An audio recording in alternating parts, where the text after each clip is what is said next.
Bismillahi wa salatu wa salam ala Rasulullah sallallahu alayhi wa sallam. Bismillah. Welcome to the introductory session of the Writer's Block. And for those of you who are listening or watching this afterwards, and our sisters who are here now as well, initially the Writer's Block was a paid community, and we decided to transfer it and move it to something which is open for everybody.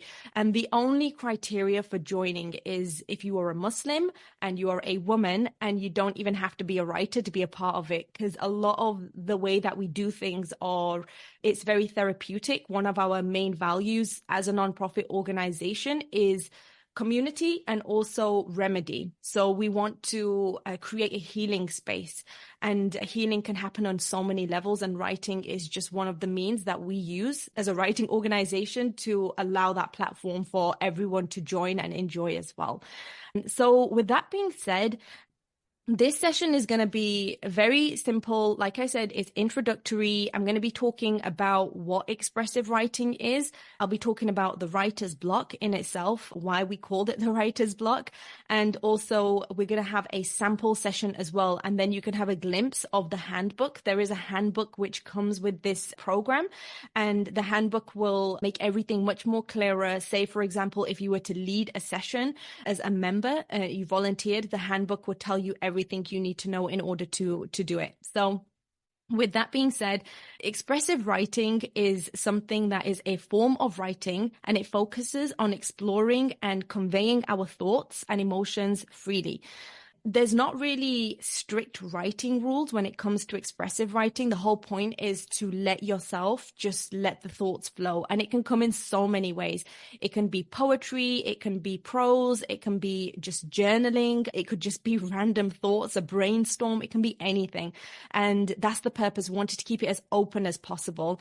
So some key points about expressive writing, and just to reiterate, expressive writing is the mode that we use in the writer's block in order to move through writing blocks. And that'll be clearer, inshallah, as I explain what the writer's block is. So with expressive writing, there's a focus on feelings. It delves deep into emotional responses to events or situations rather than just providing factual accounts, although you can also do that, but it's more about really heart level of writing. And one thing that we have found as an organization is the more connected you are to your emotions and to your heart, and as women as well, the more powerful your writing can be. So another thing about expressive writing is that it's a huge freedom of expression. There's no limitations in grammar, style, or format. The goal is really purely to express yourself authentically without worrying about being correct. Now, one thing about writing is whenever we think about writing a book, or we think about writing anything that is going to be shown to the world, there's this pressure that comes on us all about grammar, correctness. This should be written like this. The structure should be like this. Expressive writing is the total opposite. It's really more like, this is what comes to mind. This is how I'm feeling, and I'm going to communicate it in writing. And there's that.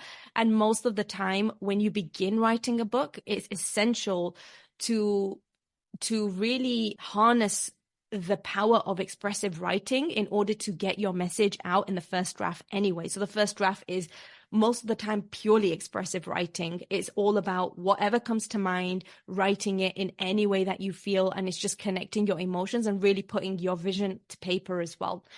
So another benefit of expressive writing is its therapeutic benefits. There are huge therapeutic benefits, and it can be such a powerful tool of managing stress, anxiety, and also trauma as well. So putting our feelings into words, it helps us to gain clarity and perspective, and you can probably add your own things in addition to that as well in what it does for you on a therapeutic level.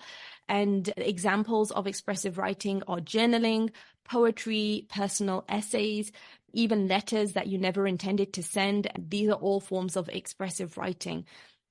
Now, the writer's block in itself is something that can be caused, the whole thing called the writer's block. They're so famous. People talk about having writer's block and feeling like they can't get their words to paper. The thing about writer's block is that it can be caused by so many things. It could be something that is just very temporary, or it could be something much deeper as well. And expressive writing, what it does, it allows you to really tap into whatever it is that's blocking you and allow your words to flow more freely. So even though the sessions that we have together, and when we get together and when we are writing prompts in the writer's block group, might feel like they are not related to writing at all, and it's not going to help you. It's sometimes not facing the problem face on and still using the skill of writing to delve deeper into what the underlying issue is with whatever's going on in your life. A lot of our prompts are related to life.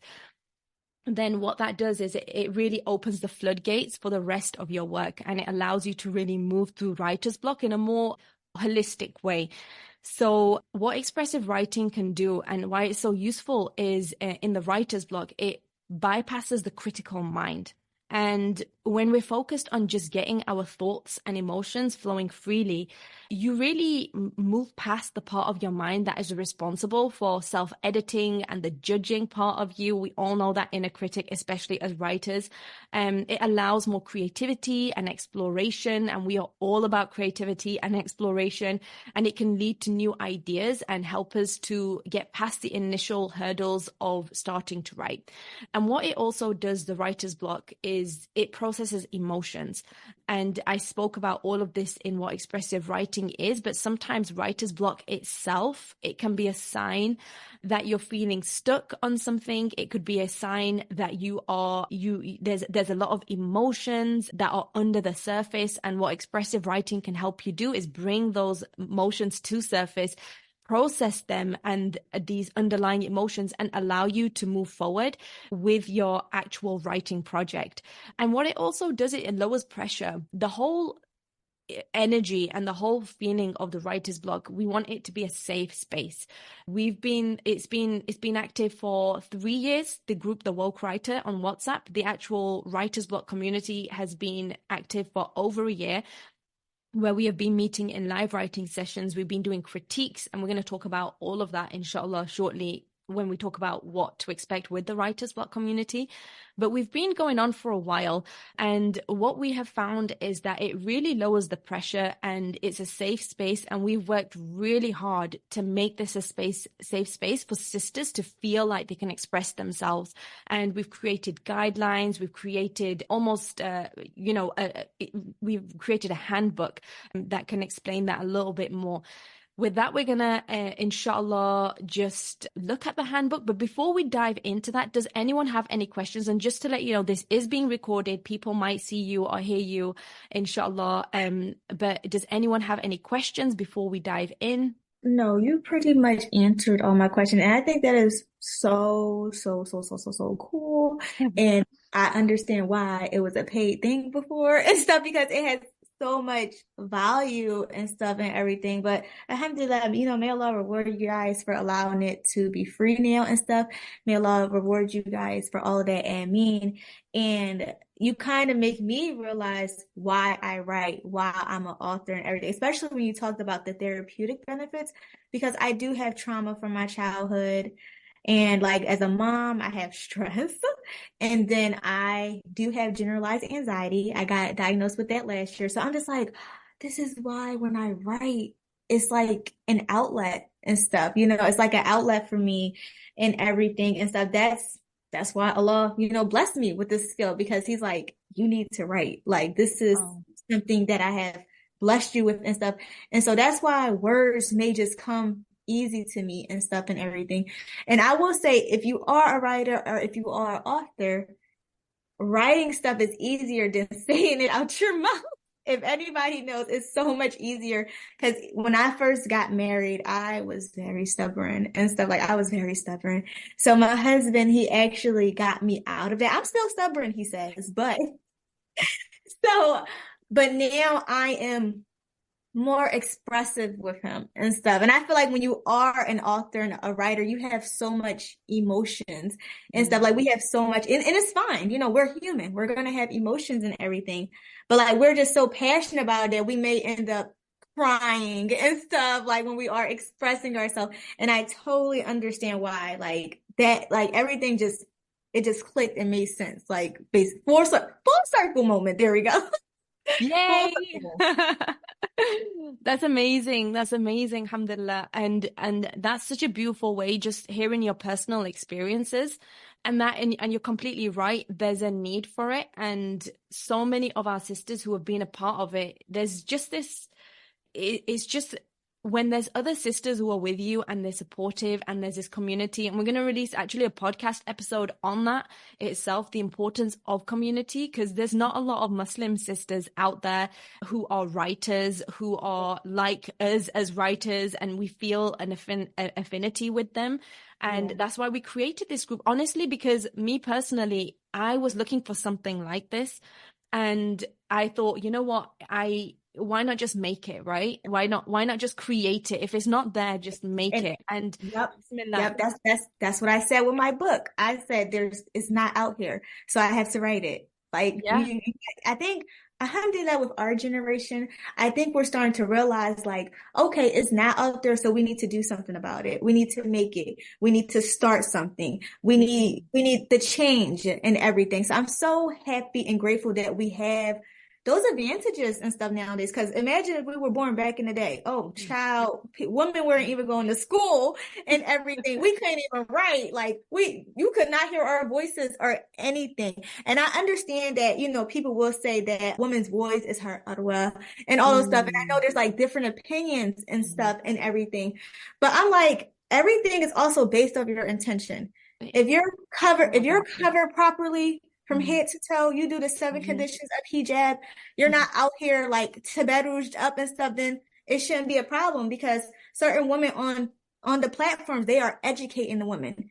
Yeah. Women need to be educated, period. We are the only ones who can have kids.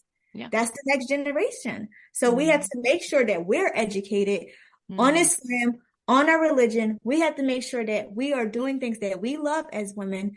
And we have to make sure our mental health is good too, of course. Because if your mental health is not good, nothing will be good. Your kids won't be good. Your husband won't be good. Your house won't be good. And the best place for the woman is her home. So if we're not right, how is our house going to be right? How are we going to be obeying Allah, following his commandments and everything? Because he says the best place for the woman is her home. How are we going to do that if we're not right up here or in our heart? So we have to really, I feel like we really have to value ourselves and take care of ourselves. Just like with us taking care of everyone else, you have to take care of you. You have to be selfish. There is nothing wrong with being selfish, with taking care of you. You are important. You are valued in everything. And it's so important to talk kind to yourself, to have those affirmations and say to yourself every day that I am worth it. I am beautiful. I love my religion. I love Allah subhanahu wa ta'ala. I want to do this with my life, so I'm going to do it. And it's also important to hold on to your dreams and aspirations and your goals. Like, I know maybe in that moment you're not doing something that you want to do, but it may happen later on. We don't know. Qadar of Allah. We are in this position for a reason right now. We don't know, but Allah knows. Allah knows. So I feel like those are just things to remember. And when Muslim women need to hear that and stuff. And I think it'll also help them with understanding Allah's decree and everything. And I always tell people, like, if you're struggling with whatever mental health Islamically, learn about Allah subhanahu wa ta'ala. Yeah. Learn about Allah. Because once you start learning about Allah, you start understanding the qadr of Allah.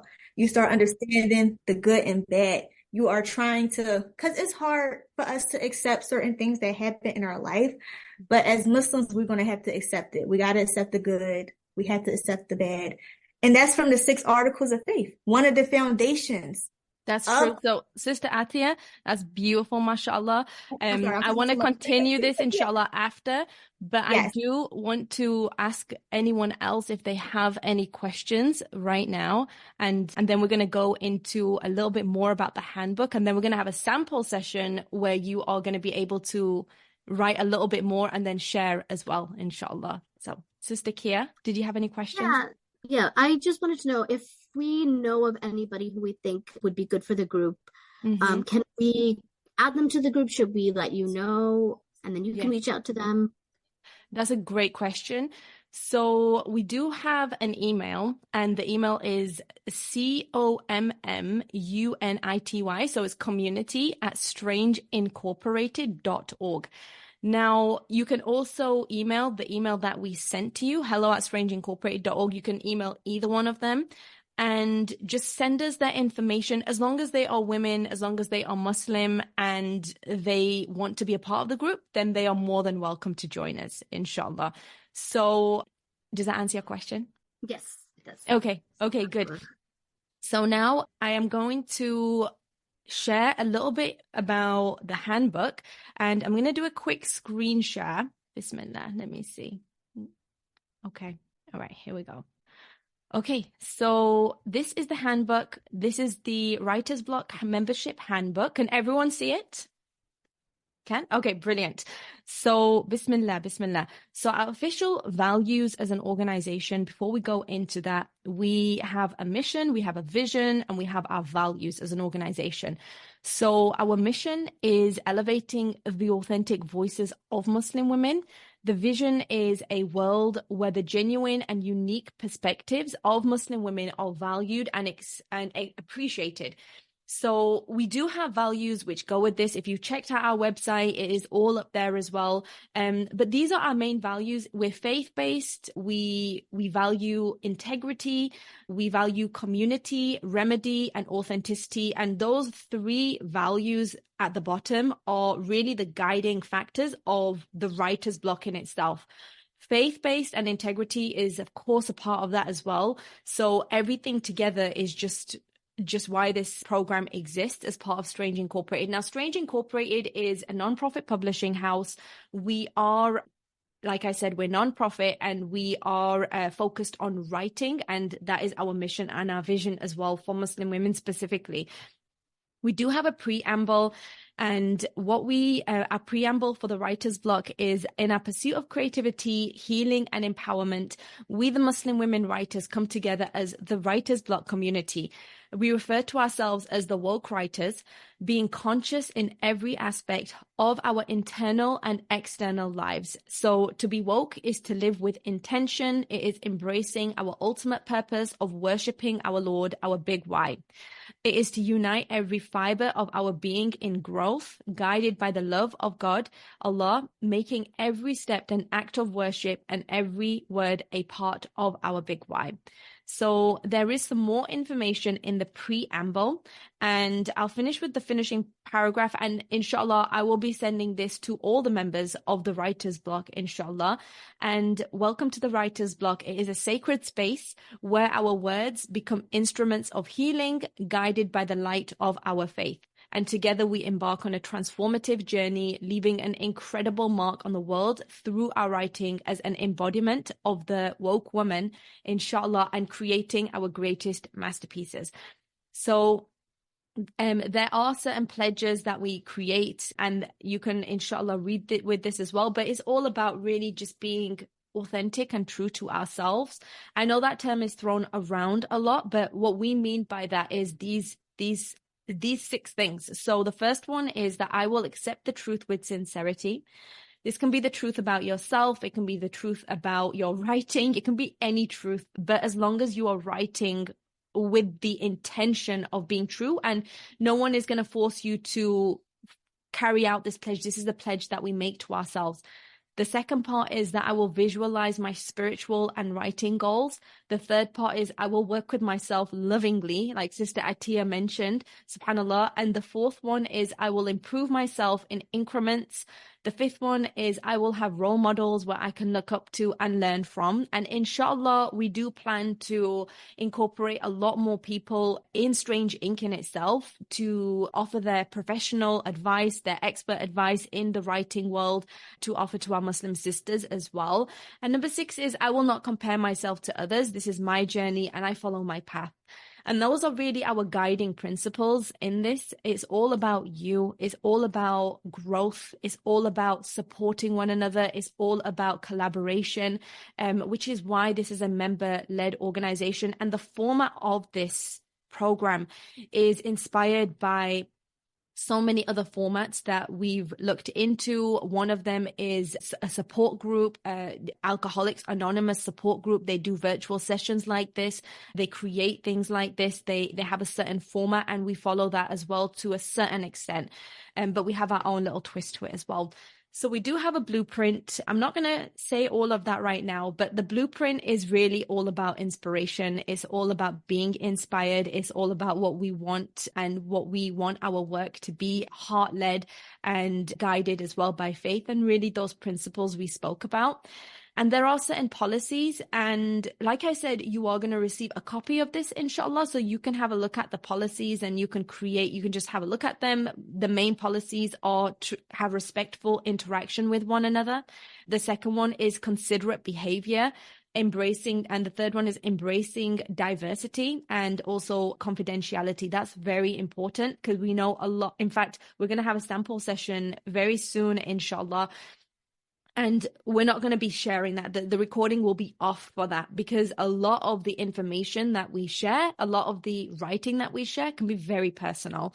And we don't really want to share that with anyone except our small group, inshallah. And as a respect for that, we keep the information that we speak about confidential between just the members. So for example, if a member shares something, it's so important not to go to someone else and say, well, this person said this and this person said, just out of respect for that interaction and embracing that person as well and what they are sharing. So that's confidentiality. Another one is accountability and learning. So we all make mistakes and we have created the sessions in a format where they are guided by a certain structure. So for example, there is a certain time limit for every person to write. It might be, depending on how many people are here, it might be 5 minutes of writing. And then there'll be a 3-minute timeline to share. And if it goes over the 3 minutes, we have to stop that and then we move on to the next person. And that is just to keep the integrity of this space. And so everyone can have that feeling of, okay, now it's my turn, and we can appreciate that as well. Another policy is there is a scholarship pilot period. You don't have to worry about that. We did have that before. That's a future model, inshallah. We don't need to worry about that.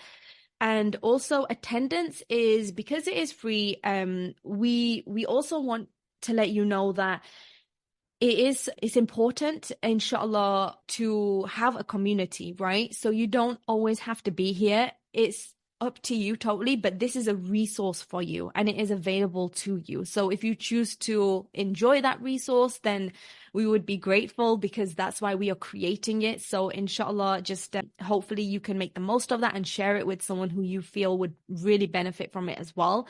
And inshallah, we want to continue this resource because we have found that it is really healing. It is so important and it's powerful as well. So yes, there are no additional policies at this moment, but there might be amendments in the future. We do have a sharing protocol and I'll finish on this before we actually do a sample session, inshallah. But the sharing protocol is that it's optional. You don't have to do this. We do say something, the woke writer. You don't have to say that. But the idea of the woke writer is writing with meaning. It's writing with consciousness. And before you speak, woke writer Aisha, and then you share something, and that signals that it's your turn to share. But again, you do not have to do that. It is optional.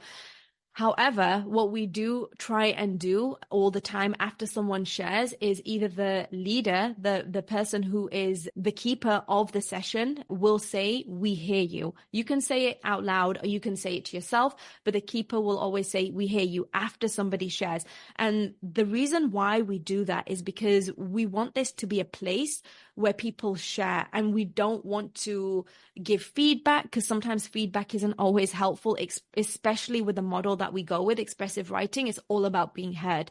It's all about a safe space. And sometimes the advice, even though it is helpful in another context, for these sessions, we found that it's so much more empowering and it's so much more inspirational when we say, we hear you.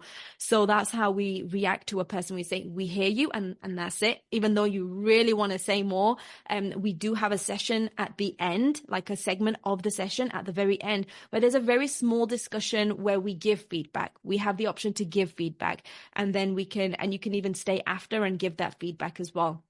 So we write for 5 minutes, and it could be more as well, depending on how many people are joining us. And we share for 3 minutes. It's always 3 minutes, even if it's one person, even if it's 2 people, even if it's 10 people, just so everyone gets a chance to share as well. And you do not always have to share. The fourth thing is the person leading the circle is called the keeper. This person is not a leader. They are not someone who is a leader. But what it is an equal participant in the session. So that's why this is a member-led session. Everyone is equal. Everyone is working towards a common goal as well. We try to move away from agendas. We want it to be something that is calm, which is healing, as we said so many times. And they don't try and move the group towards a personal agenda. It's about the group as a whole. And we serve to engage in an atmosphere of exploration and not persuasion. We're not trying to persuade anyone of our beliefs. We're not trying to persuade anyone of anything. The idea is that there's a topic here. We're here for a reason. We are here to express ourselves. And of course, it is according to the values of Islam. We are an Islamic organization. We're faith-led. And each of us will respect that as well, I'm sure. So the keeper facilitates the topic of writing. They choose the participants to share who volunteer themselves to share, and they make sure that really the guidelines are followed. These are the guidelines. And there is also an optional affirmation that we say at the end. And that is where we put our hands on our hearts. If you listen to the Strange Ink show, we always put our hands on our hearts and we say, my voice has power. That's our slogan at Strange Ink. And it's recognizing the strength of our collective and our individual voices as well. Now, as with everything, there are consequences as well. And we all kind of like brace at the word consequences, but in order for something to function optimally, it's important to have certain boundaries. And that's why we have this sharing protocol as well. So the consequences are to maintain a safe and respectful space. Any kind of breach of these guidelines will be addressed promptly. Consequences for not sticking to the guidelines, it might include a 45-second timeout. It will include a 45-second timeout for everyone to reset and go back into a safe emotional state. And some of these things, like, for example, we spoke about the policies. So say if someone says something very mean to someone, we're going to do a timeout. If it continues, we're going to have to ask the person to leave. And then because the favor and the focus is on all of us together as well. And we understand that people have to express themselves, but there is a time and a place, and this time and place is for our community as a whole. And the timeout allows members to reflect on their actions and encourages a lot of self-awareness as well. We prioritize the well-being and comfort of every individual within the Writer's Block community. We want it to be a space of growth, support, and empowerment for all of us. So that's a sharing protocol. Now, this is the structure, and I'm going to, inshallah, actually switch off the recording, and I want to show you the structure rather than tell you the structure. And the reason why is because showing is so much more powerful than telling, and then you'll get a feel for it as well. Now, the structure is once a month, a live writing session, which is like this. It's a Zoom session, except instead of doing the introductory session, talking about who we are and what we do instead is the sample session we're about to do. So we'll share writing prompts, we'll have a mindfulness moment, and inshallah, we share writing prompts as well. We also have a peer review session. So anyone who has a manuscript of at least 5,000 words, you can have less, but no more than 5,000 words, you can submit it to an email address, which is at the bottom of this handbook. and you will lead the session. So the author will lead the session of their own critique. We do have guidelines for the critique session, but the idea there is initiative, assertiveness, and it shows that, you know, if you want to have a session, there's a certain aspect of responsibility there as well, and you get to lead your own session. You get to ask all the questions that you want. If there's something that you feel unsure about in your writing, you can focus on that, and it's very empowering to be able to do that as well. And we also have weekly writing prompts. We have weekly writing prompts based on the Islamic theme of the month. So the theme of Shawwal, we're in the Islamic month Shawwal, is endurance. And we're going to be doing a couple of writing prompts based on endurance in this session, inshallah. Now, with no further ado, I am going to stop the recording. For those of you who are watching and listening, really hope you can really hope you can join us in the writer's block. And we hope that this was informational for you. If you have any questions, you can email us at community@strangeincorporated.org. Alternatively, you can email us on hello@strangeincorporated.org if you're interested in joining this community, and we will send you all the information, inshallah, God willing. So now I am going to stop the share, inshallah,